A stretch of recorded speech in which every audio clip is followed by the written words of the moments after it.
development specialist educator in my professional life when I was working. But I'm still very concerned about the children and what happened when the children were removed from their families and put into some places.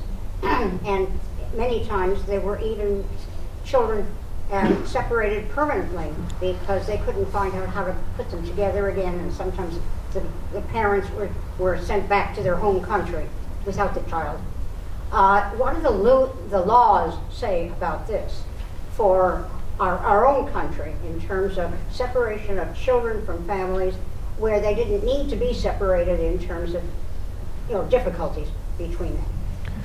I'm going to let you answer the law. Just for context, there were 10 facilities in New York that had children separated from their parents.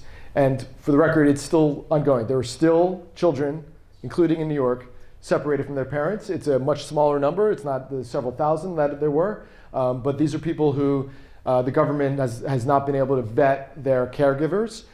They're also concerned that the aunt who would have otherwise maybe picked up the child after the father was deported, the aunt is undocumented and therefore is ineligible or scared of coming and picking up the child. But you can explain the law. But this is still ongoing. The child separation policy should not be talked about in the past tense. And New York was very involved in it. I interviewed a guy. He was in Elizabeth Detention Center. His 13-year-old daughter was in Midtown. So they were like 3 miles apart for 3 months. I can imagine how excruciating that was. And they weren't able to talk for the first 6 weeks. They couldn't even talk on the phone.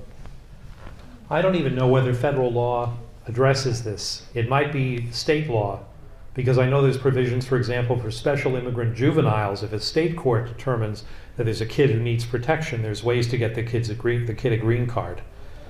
So it may not be governed by federal law at all. A lot of what's going on now is made up.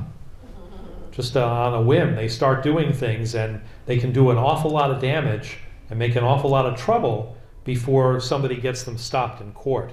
We may see that with this 14th Amendment issue. We may see that with whatever's going to be happening down at the southern border now, this supposed invasion and whatever they do to resist it.